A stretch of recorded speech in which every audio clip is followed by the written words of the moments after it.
네, 윤석열 대통령 석방에 대한 여야 입장 들어보고 있는데요. 오늘 3부에서는 민주당의 입장 들어보도록 하겠습니다. 김용민 원내 정책 수석 부대표 전화 연결하겠습니다. 나와 계시죠? 네, 안녕하십니까. 김영민입니다. 네, 윤석열 대통령이 구치소에서 나오는 장면 보셨을 것 같은데요. 지지자들에게 손 흔들고 주먹 불끈 쥐고 90도로 인사하고 이 장면 어떻게 지켜보셨습니까?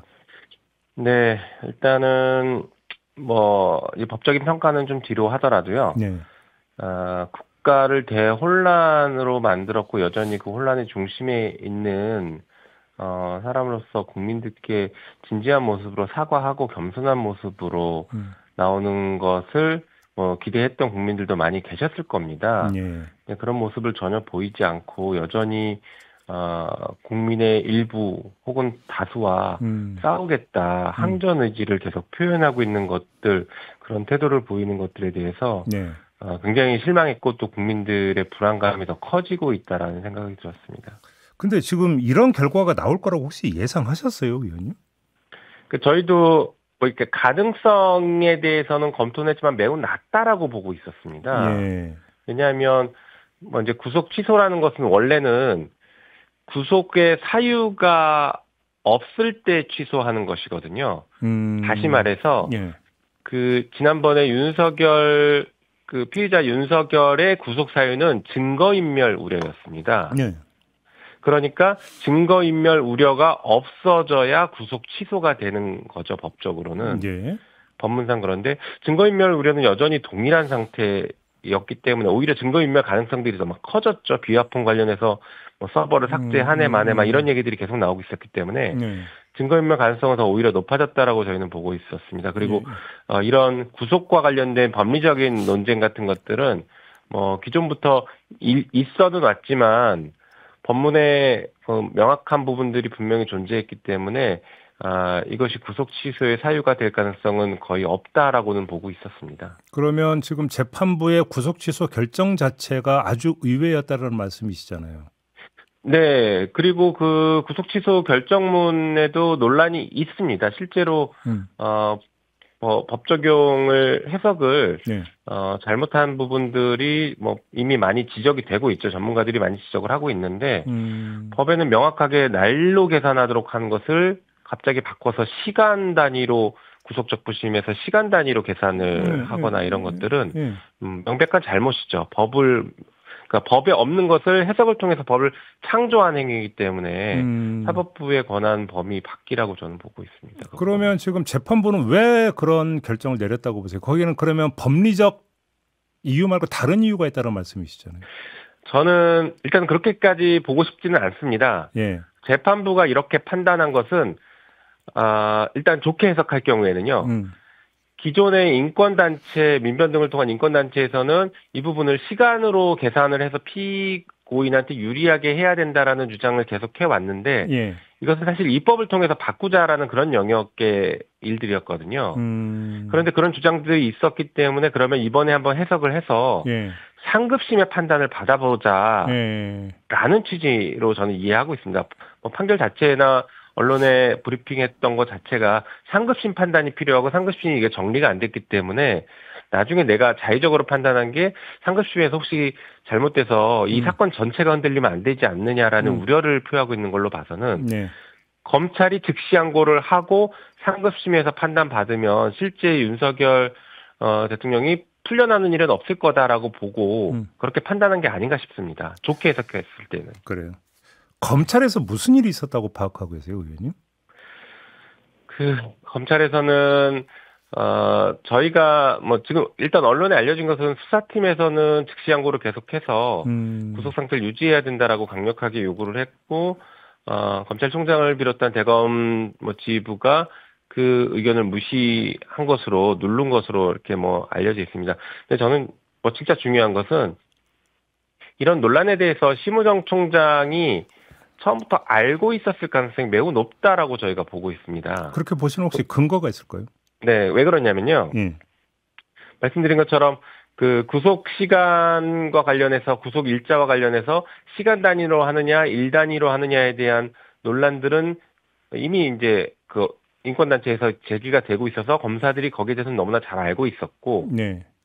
그리고 윤석열 변호인 측에서도 그 주장을 할 것이 너무나 뻔한 상황이었기 때문에 예. 보통은 기소를 할 때, 구속 기소를 할 때 검사들이 그걸 고려해서 하루나 이틀 전에 충분히 기간이 남아있을 때 기소를 합니다. 예. 그런데 심우정 총장은 그것을 분명히 알고 있었을 사람이고 그런 위치에 있음에도 불구하고 기소를 안 하고 갑자기 그 검사장 회의를 열고 예, 그렇죠, 검사장 그렇죠. 회의를 통해서 그 심우정 총장에게 위임하는 과정을 거치고 혼자 고민하는 시간을 거치면서 시간을 굉장히 끌었습니다. 예. 그래서 구속기간의 마지막에 임박했을 때에 기소를 해서 이 논란을 처음부터 유도했던 것 아니냐라고 보고 있습니다. 왜냐하면 그때만 그냥 그러고 말았으면은 아 진짜 숙고했겠구나라고 우리가 좋게 해석할 수도 있겠지만 예. 그게 아니라 이번에 즉시 항고를 포기한다는 것을 볼 때에는 이게 일련의 과정이었고 하나의 동일한 고의에 의해서 윤석열을 풀어주려고 했던 것 아닌가라는 생각이 듭니다. 그때에도 당연히 구속 기소를 빠르게 할 것이라고 생각했는데 불구속 기소까지 검토를 했었지 않습니까? 그 당시에. 이게 재판부에서 구속 취소 결정을 내렸다 하더라도 즉시 항고를 검찰은 할 수 있고 그 기한이 7일인 게 맞죠? 맞습니다. 그러면 그 사이에 그러면 저번에 그 했던 것처럼 검사장 회의 된 거 또 소집했으면 될 텐데 이번에 안 했잖아요. 뭐 그러기도 하고요. 네. 사실 수사팀에서 그 의견까지 제시했는지는 모르겠지만 이럴 경우에 수사심의위원회를 열어서 그러면 시민들의 의견을 한번 들어보자. 구속과 관련된 얘기니까 시민들의 의견이 어떤지. 이번에도 김성훈 경호처 차장에 대해서 영장심의위원회에서 그렇죠. 예, 영장 구속해야 된다라는 의견을 밝혔지 않습니까? 예. 그런 방식의 그 대검에도 수사심의위원회라는 것이 있습니다. 그러면 그 수사심의위원회를 통해서 충분히 검토하고 그 의견까지 들어서 국민들의 혼란과 불안을 요소를 좀 잠재웠어야 되는데 예. 그렇지 않고 그 처음부터 계속 윤석열은 불구속이어야 돼라는 쪽으로 계속 심우정 총장은 나가고 있었죠.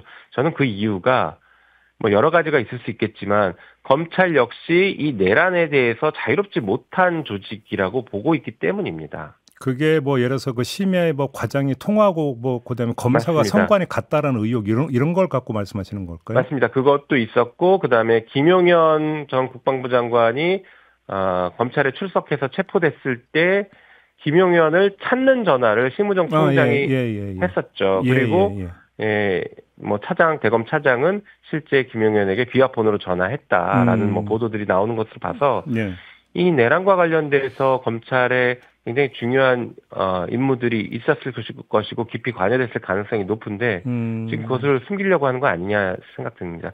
김성훈 차장에 대해서 지속적으로 영장을 기각하고 반려했던 3번이나 반려했는데 그런 그 결정 역시 내란의 본 모습을 숨기기 위한 결정들이었던 것이죠. 근데 지금 의원님의 그 말씀은 상당히 중대한 게 만약에 진짜로 그런 의도를 갖고 있다면 공소 유지에도 별로 신경을 안 쓸 수 있다는 얘기로 연결이 될 수 있는 부분이라 이거 상당히 중요한 포인트거든요. 맞습니다. 그래서 저희가 계속 특검을 얘기했던 것이고 검찰은 이번 내란에서는 가능한 빠져야 된다라고 보고 있었던 것입니다. 그러니까 내란의 공범일 가능성이 매우 높은 상태에서 어떻게 수사를 하고 그다음 공소 유지를 하느냐. 그래서 특검이 필요하다라는 걸 계속 그래서 강조했던 것입니다. 여전히 특검에 대해서는 지금 재의결의 절차가 남아 있습니다. 또 한편으로는 상설특검을 저희가 이미 통과시켜 놨기 때문에 최상목 권한대행이 지금 오늘이라도 상설특검 후보자 추천을 의뢰해서 임명 절차만 거치면 특검으로 이 사건을 다 진행할 수 있습니다. 네. 그 지금 야 5당이 심우정 검찰총장의 사퇴를 촉구하면서 안 하면 탄핵 들어간다고 지금 밝혔잖아요. 네네. 혹시 사퇴 시한 이런 것들도 설정이 돼 있습니까? 뭐 저희가 즉시 사퇴하라라고 요구를 했습니다. 사실은 이것은 사퇴가 아니라 탄핵으로 곧바로 징계를 해야 될 사안이라고 저희는 보고 있습니다.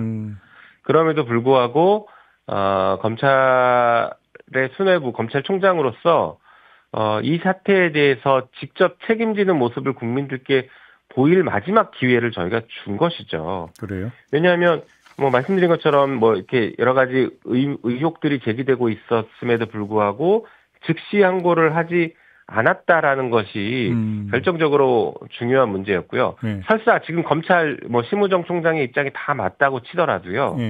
그렇다라고 하면 법원의 결정은 윤석열을 불법 구금했으니까 구속을 취소한다 이런 입장인데 거기에 대해서 그러면 검찰총장으로서 이렇게 중대한 사건에서 법원이 불법 구금을 했다라고 했고 그 책임자로 검찰을 지목했으면 책임을 져야죠, 검찰총장이. 책임을 지거나 아니면 책임질 수 없다라고 하면 즉시 항고를 하거나 둘 중에 하나를 했어야 되는데 즉시 항고를 하지 않았으면 적어도 책임을 져야죠, 이제는. 불법 구금이라고 법원이 인정한 거예요. 국민의힘에서 오히려 공수처 책임론을 제기하는 거 아닙니까? 그거는 국민의힘에서 처음부터 공수처에 대한 그런 문제 제기를 해왔기 때문에 그런 흐름이 있는 것이고요.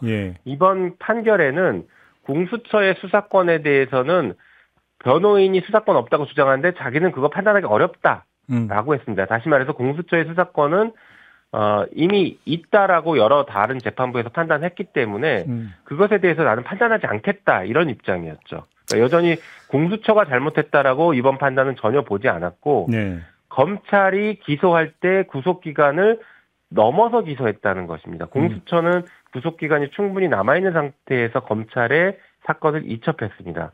그러면 그때부터 기소할 때까지의 기간은 오로지 검찰의 시간이었기 때문에 그 부분은 검찰이 책임을 져야죠. 그리고 법원이 그게 불법 구속이었다라고 지금 인정을 하고 있는 상태니까 거기에 대해서 즉시 항고하지 않았다라면 검찰총장이 책임을 져야죠. 알겠습니다. 이 검찰 관련해서 좀 그 정리하는 질문을 좀 하나 드려야 될 것 같은데요. 이번 건을 넘어서서 이 검찰 개혁에 대한 혹시 후속 조치 내지 완결 조치를 지금 검토를 하고 추진할 계획인 겁니까? 혹시 민주당에서는? 당에서는 검찰 개혁 안들은 저희 이제 검찰 개혁 TF를 만들어서 검찰 개혁 안들은 만들어 놓은 상태이고요. 구체적인 입법 과정이나 추진 절차 이런 것들은 논의를 하고 있는 상태입니다. 물론 이거는 기존의 이 사건과 상관없이 계속 논의를 해왔던 상태이고, 이 사건을 통해서 국민들께서 이제 검찰 개혁이 필요하다라는 목소리를 많이 높이고 계셔서, 새로운 또 동력이 될 수 있다라고는 보고 있습니다.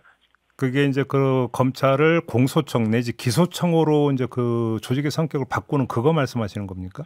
그렇죠. 이제 수사와 기소를 분리하고 별도의 중대범죄를 수사하는 수사청을 만드는 것이 이제 그 개혁의 방향이고요.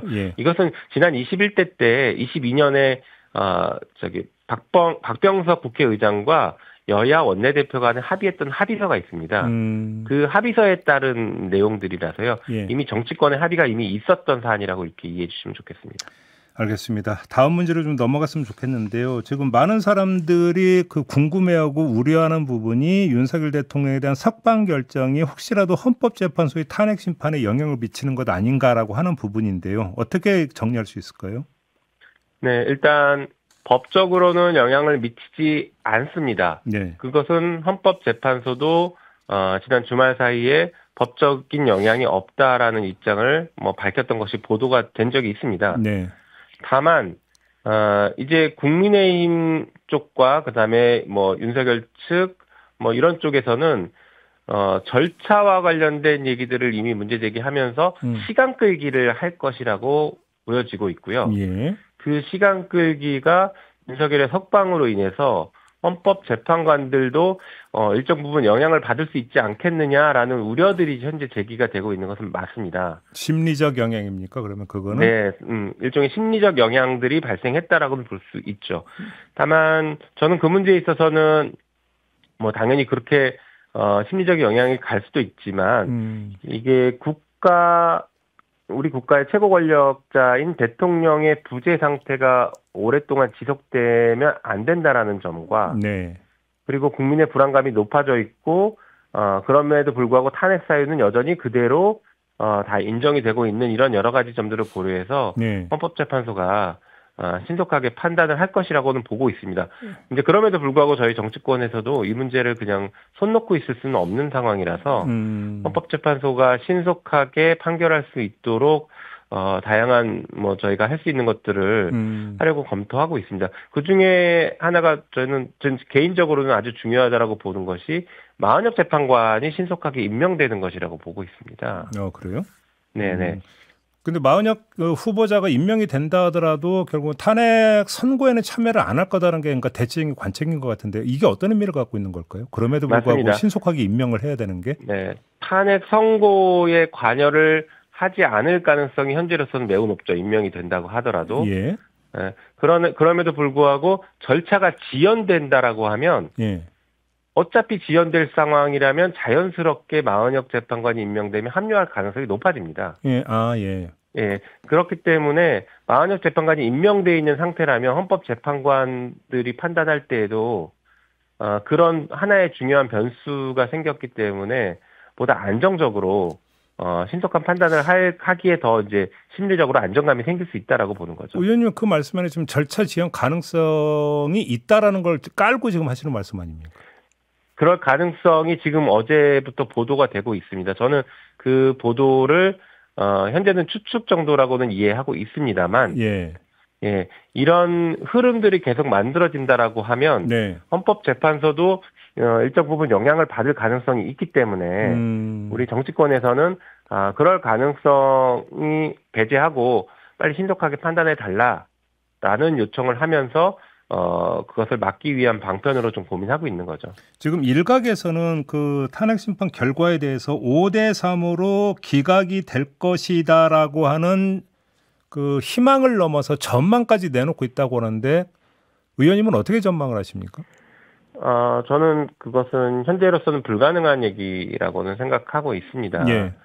네. 지난번 박근혜 대통령 탄핵 때에도 뭐 그런 전망들이 많았지만 8대 0으로 전부 다 탄핵 인용했지 않습니까? 그렇죠. 근데 그때는 부패 사안이었습니다. 네. 그런데 이번에는 내란 사안입니다. 예. 그 중대성이 그 헌법과 법률의 침해의 중대성이 월등히 높은 것이죠. 네. 그리고 심지어 지금 저 내란 세력들이 지금 총 반격을 하면서 그 헌법재판소까지 지금 뭐 침탈하겠다, 헌법재판관들을 가만두지 않겠다라는 협박들을 계속 끊임없이 하고 있는 상태라서 예, 이런 국가불안 상태와 각 기관의 존립과 존립의 문제가 존폐가 걸려 있는 이런 위협적인 상황들에서 헌법재판소 재판관들이 다른 판단을 할 가능성은 저는 거의 없다라고 이렇게 보고 있습니다. 그리고 너무나 법리적으로 너무나 명확합니다. 탄핵을 할 수밖에 없는 명확한 사안입니다. 의원님이 그렇게 확신을 하신다면 8대 0으로 확신하신다면 마은혁 후보자 임명은 별로 변수 안 되는 거 아닙니까? 뭐 높지는 않죠. 변수가 될 가능성은 높지는 않은데 제가 아까 말씀드린 것은 혹시나 재판 지연의 가능성들이 생겼을 때 예, 그런 재판 지연 가능성들을 조금이라도 낮추기 위해서 마은혁 재판관도 빨리 임명이 돼 있는 게 맞고 그리고 이게 헌법 질서에도 맞죠. 왜냐하면 헌법재판소가 임명하라, 임명해야 된다라고 지금 사실 결정을 했는데 정부가 따르지 않는 것입니다. 이것은 초유의 사태입니다. 알겠습니다. 그 서지현 전 검사 이 내란 상설 특검 제안을 받고 망설이다가 수락한다라고 SNS에 입장을 올렸던데요. 아까 잠깐 내란 상설 특검 말씀하신 바가 있잖아요. 네네. 혹시 서지현 전 검사에게 이게 제안이 들어갔던 겁니까? 그것은 저희는 알 수 없습니다. 이게 상설특검 추천위원회가 별도로 꾸려져 있습니다. 7명으로 돼 있는 국회에 꾸려져 있긴 한데요. 그쪽에서 어떤 제안을 했는지 안 했는지는 모르겠습니다. 저희한테 따로 상의하면서 절차를 진행하지 않는 독자적인 독립적인 기구이거든요. 민주당에서는 전혀 아는 바가 없는 내용입니까? 예, 저희는 알 수 없고 그 서지현 검사가 또 그 이후에 아마 올렸던 것 같은데 그 후보자로서 검토하는 것을 뭐 물어봤다라는 것 같더라고요. 그러니까 일반적으로 추천할 때에는 우리가 한번 검토해 보려고 하는데 기본적인 서류 같은 것들 좀 제출해서 검토할 수 있겠습니까?라고 먼저 물어보거든요. 네, 물론이죠. 예. 아마 그런 절차 정도이지 않았을까라고 좀 추측이 됩니다. 일단. 그래요? 예. 그러면 한번 조금만 더 나가서 서지현 전 검사가 상설 특검으로서의 적격성은 어떻게 평가하십니까, 의원님? 글쎄요, 그거는 제가 뭐 지금 판단하기는 조금 어려운 문제인데요. 뭐 추천위원회에서 그런 판단을 했다라면 저희는 뭐 당연히 존중하고 따라야 되는 것이니까요. 그래요. 기다려봐야죠. 알겠습니다. 김상훈 경호차장 있잖아요. 윤석열 대통령이 구치소에 풀려날 때도 바로 옆에서 지근거리에서 저기 계속 그러니까 경호를 하던데 그 서울고급 영장심의위원회에서는 그 영장 청구가 적당하다라고 지금 이미 입장이 나오지 않았습니까? 맞습니다. 그런데 지금 검찰은 아직은 지금 조치를 취하지 않고 있는데 혹시 검찰이 이걸 안 받아들일 가능성이 있다고 보세요? 여전히 그럴 가능성이 있죠. 예. 지금 경찰에서는 다시 4차 청구를 하겠다라는 입장으로 알고 있습니다. 네. 그럼에도 불구하고 그 영장심의위원회가 판단한 것이 검찰에게는 뭐 기속력이 있는 것이 아니기 때문에 여전히 검찰이 재량이 있습니다. 네. 그런데 아까 말씀드렸던 이것을 자꾸 반려할수록 의심은 국민적인 의심은 훨씬 커지고 그것이 나중에 특검이 출범했을 때 특검의 수사 대상이 될 것이다라고 저는 보고 있습니다. 근데 김성훈 차장은 지금 윤석열 대통령이 풀려났기 때문에 경우가 우선이다 하면서 다시 또 뭐 출석을 안 할 가능성도 있는 거 아닙니까? 어떻게 보십니까? 그럴 수 있죠. 그렇지만 김성훈 차장이 경호 안 해도요. 경호 지금 충분히 잘 하고 있고 다른 사람이 그 역할을 대행해도 됩니다. 대신해도 됩니다. 이분이 뭐 경호에 특별히 전문성이 있었던 분도 아니었던 것으로 경력상 그랬던 것으로 알고 있기 때문에요. 오히려 지금 경호처 직원들이 수사기관에 경호처장이 지금 증거인멸을 하려고 하는 것들에 대한 뭐 서면을 제출했다 이런 보도까지 나오는 것으로 봐서는 경호처 내에서 김성훈 때문에 갈등이 굉장히 심해졌다라고 보여집니다. 예, 그래서 그 김성훈 차장이 빨리 구속되고 증거인멸을 막아야 되는 상황이 더 중요한 상황이라고 봅니다. 지금 윤석열 대통령이 석방됨으로써 비화폰이나 서버에 대한 증거인멸 시도가 더 본격화될 가능성은 어떻게 보십니까? 충분히 그럴 가능성이 있다고 보고 있습니다. 아마 언론에 보도됐던 것으로 제가 기억하는데 윤석열 대통령이 비화폰이나 서버를 지우라는 지시를 했다라는 뭐 보도를 제가 본 것 같았는데요. 만약 그게 이제 사실이라고 하면 지금 구속돼 있는 상태에서는 지시를 하거나 하는 것이 어려웠겠지만 다시 이제 구속이 풀려난 상태에서는 관련된 모든 증거들을 다 지금 없애려고 할 가능성이 높죠. 그래서 뭐 하루빨리 다시 재구속이 돼야 된다라고 보고는 있습니다. 알겠습니다. 아무튼 지금 민주당은 주말부터 비상행동에 돌입을 한 거잖아요. 앞으로 어떻게 대처하실 계획인 거예요, 그러면? 저희는 하루라도 빨리 헌재 탄핵 그 인용 결정이 나는 것을 촉구하기 위해서 다양한 정치적인 활동을 하려고 합니다. 뭐 지금 국회 내에서는 상임위를 포함한 여러 가지 방안들도 좀 고민하고 있고요. 그것 말고 또 광장에서 시민들과 함께 국민들의 목소리를 조금 더 한데 모으는 역할들도 하고 있고 별도로 국회 내에서 다양한 비상 행동 등을 통해서 저희가 언제든지 어떤 변수가 발생하더라도 바로 즉시 대응할 수 있게 뭐 24시간 국회 내에 경내에 풀 대기하고 있습니다. 그러면 지금 그 탄핵 촉구 집회도 그러니까 저기 거리에서 조직할 계획을 갖고 있는 겁니까, 그러면? 이미 지금 탄핵 집회에는 매일 열리고 있고 저희가 매일매일 그 집회에 참석을 하려고 합니다. 그리고 아마 시민사회 쪽에서는 단식 농성들도 이어가고 있는 것으로 알고 있는데요. 그런 문제들 때문에 그런 여러 가지 우려들 때문에 하루빨리 저희가 좀 탄핵 선고 인용을 하도록 계속 촉구할 방침이고 지금 경제 상황이 또 굉장히 안 좋아졌습니다. 윤석열 석방으로 인해서 각종 지표가 또 굉장히 나빠지고 있거든요. 이런 문제들도 저희가 좀 잘 챙겨보도록 하겠습니다. 알겠습니다. 마지막 질문, 많은 분들이 궁금해하기 때문에 마지막 질문을 이걸로 드릴 텐데요. 아까 잠깐 지연 가능성도 배제는 할 수 없다고 말씀을 주시긴 했습니다만 그럼에도 불구하고 탄핵 선고일을 언제쯤으로 예상하십니까, 의원님은? 뭐 그동안에 많이 예측됐던 이번 주 금요일 정도가 저는 현재로서는 그래도 가장 가능성이 높다라고는 보고 있습니다. 그래요? 그럼에도 불구하고 이제 여러 가지 변수들 때문에 조금 늦어진다라고 하면 뭐 늦어도 다음 주는 넘기지 않을 거라고 보는데 저 국민의 혼란을 고려하면 이번 주에는 반드시 선고해야 된다 이렇게 보고 있습니다. 알겠습니다. 자, 오늘 말씀 여기까지 듣겠습니다. 고맙습니다, 의원님. 네, 감사합니다. 김용민 더불어민주당 원내 수석 부대표였습니다.